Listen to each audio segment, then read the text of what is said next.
Here's my talk for today. Any questions? So, the reason I want to talk about this is because we have an idea of college that has been built up over time in our society, and I think it deserves some re-examination. So let's start off with a thought experiment. Imagine an alien comes and visits the Earth and wants to know all about Earth society. So you take him around, you explain to him all the things that we do. So one of the things that he does is he says, tell us about education. You say, oh, let me tell you about the education system. So here's what you tell him. We have two kind of things. We have grade school, primary and secondary school, that's through high school, and then we have college. We say college is optional, but we encourage everyone to take it. We believe it's good for everyone in society. And they're like, okay, what's the difference between them? We're like, well, okay, for grade school, it's free, it's publicly provided, and it has a standardized curriculum by state. Everyone's required to sort of teach certain things at a minimum. You have teachers there, and the teachers are hired in order to teach students. The teachers have to have studied teaching, like they have to have learned how to teach. And you meet for about 180 days a year, you meet for about 6 hours per day. And the students, as you get older and older, are required to take greater and greater responsibility for themselves and for their own education. Good. Now let's talk about college. College is outrageously expensive. It has no curriculum requirements whatsoever. They can teach whatever they want. The teachers are not hired for teaching. The teachers are hired to do research and then forced to teach after they are hired. They don't even get to choose typically what classes they teach. Then, they have never received any instruction in how to teach. They know their subject matter, but they have never been given any instruction in pedagogy or how to teach. College lasts for about 140 days a year for about 4 hours a day. If you compare, that's approximately 50% the time that is spent in grade school.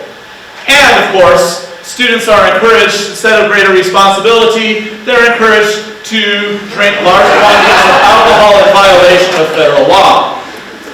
And so, this is what we have for colleges. And you might imagine what our alien visitor might say, which is like, wait, why do you do it this way? And it's a little tricky to figure out what answer we would give him. Maybe you say I'm being overly cynical here. But if you do a search, you can figure out what Google thinks of college. Suppose, for example, someone says the phrase college movie. What is a college movie about? Do you think about people studying very hard? You think about this. I know this because I did a Google search for college movie. And this is what comes up. If you don't recognize it, that last one is for John Belushi in Animal House, a classic college movie. And this is what our society thinks of when they hear college. So, it's worth asking the question, what exactly does college have to offer us? Well, first of all, you have the education. The education is given in rooms like this, in large lectures. And the lectures, see I have a picture of it here, but this isn't a picture of a college lecture. It's a picture of a YouTube video, which, by the way, you can watch at any time, for free, and usually explains it better than a college professor would. And if you don't like the way they explain it, you can find another one that explains it better. So they give you a lecture that you can find better on YouTube. They also give you, of course, sumptuous dorm food, and everyone here knows just how good that can get. This is a wonderful picture of some college's interpretation of mac and cheese. Of course, you get more than that. At the end of that, you get a piece of paper. The piece of paper says that you are somehow certified to do something, right? That is, of course, what everyone is talking about when they talk about colleges. I have a room full of minors here, so I apologize if I'm being offensive, but like this is what people think of when they think of college.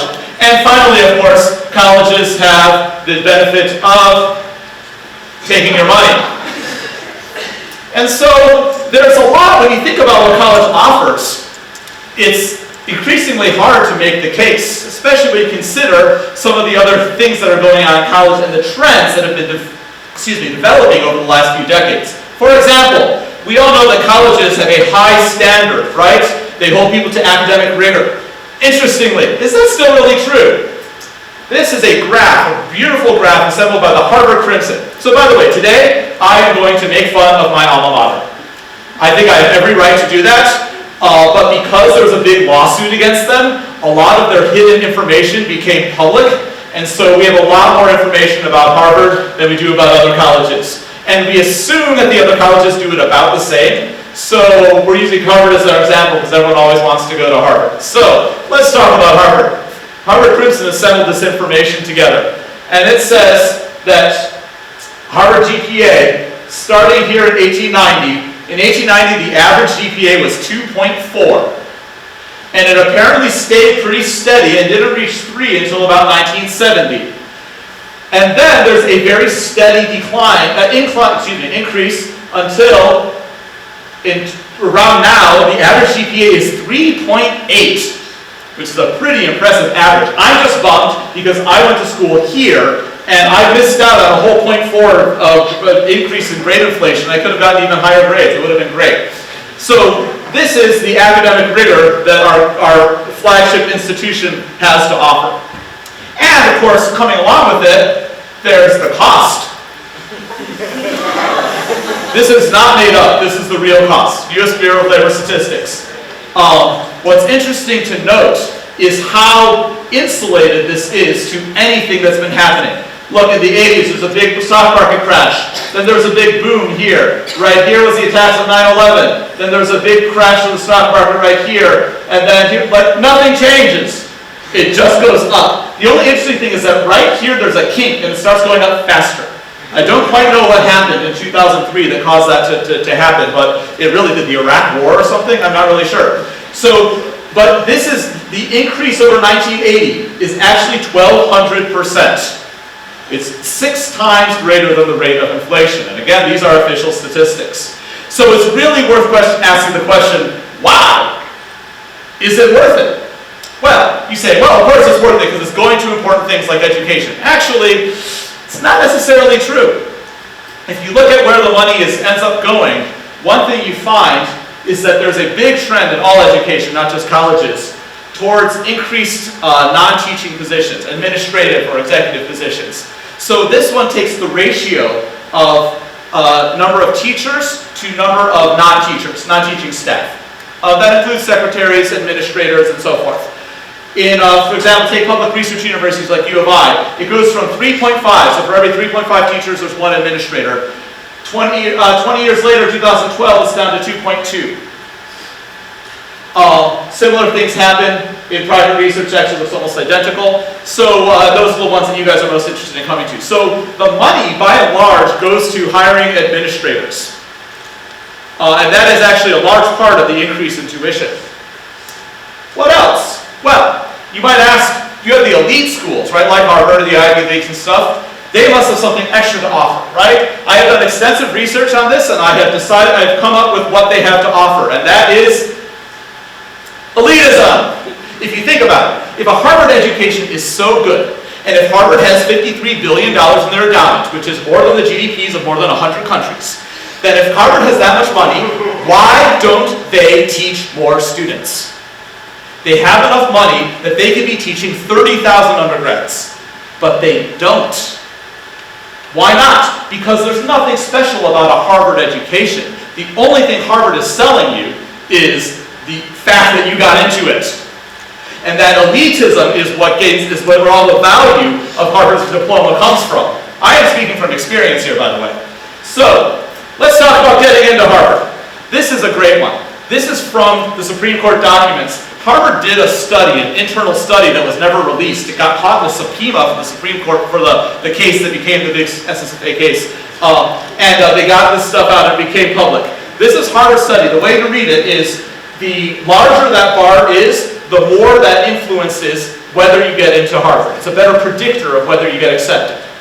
0 is right there in the middle. If it goes left of 0, it makes it worse. If it's to the right of 0, it makes it better.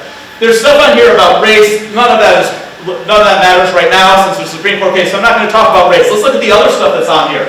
Notice the first thing is high personal rating, which means they like you. But right above there, you have legacy. That means your parents went to Harvard. And that is a much bigger influence than, say, high academic rating. It's about twice as good a predictor of whether you get in. Notice also that extracurriculars is rated higher than academics. And an interesting point to note, the effect of the SAT is approximately 0. So also slightly negative to be female. I just don't even know what that is about, right? So this is what it takes to get into Harvard. In fact, people have done a lot of studies. The Supreme Court case had so much great information about their admission process procedures. We learned this. Here's Harvard's overall acceptance rate. Here's the 30-something % acceptance rate if your parents went to Harvard. Here is the acceptance rate around 40% if basically daddy and mommy donated a lot of money to Harvard. That's the dean's list. Here is if daddy or mommy works at Harvard, and here is if you are an athlete. And by the way, have you guys been very impressed? Are you guys all familiar with Harvard's championship athletic teams?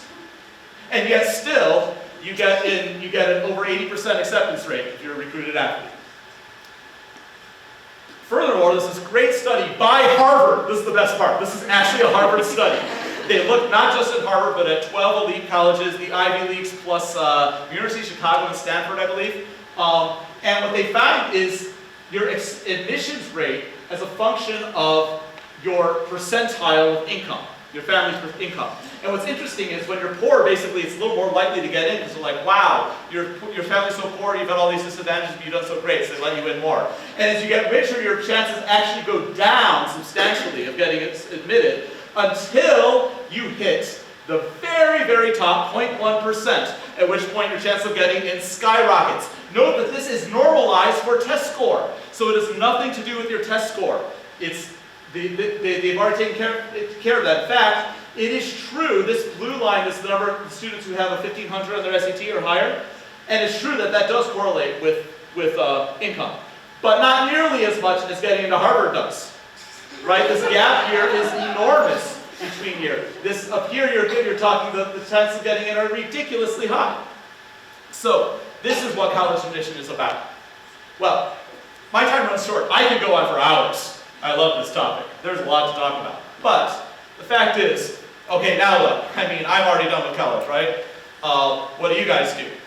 And I would argue that there's two things at the least we can say. The first is, you should stop believing that someone who gets into Harvard is smart. I can testify that there are a lot of idiots at that school. So, and if you don't get into Harvard, you should stop caring, because they have no idea what they're talking about. And the other thing that I think we should think about as a society is, are we really doing this right? Is this really the right way to get an education? To spend incredible amounts of money for what we got here for free? And that is a question that we as a society need to figure out. Because right now, I think the colleges are stealing all your money, and we should find a way to get things back. That's for you guys to decide, and for you guys to work out for your time. I thank you for your attention, and I appreciate your time.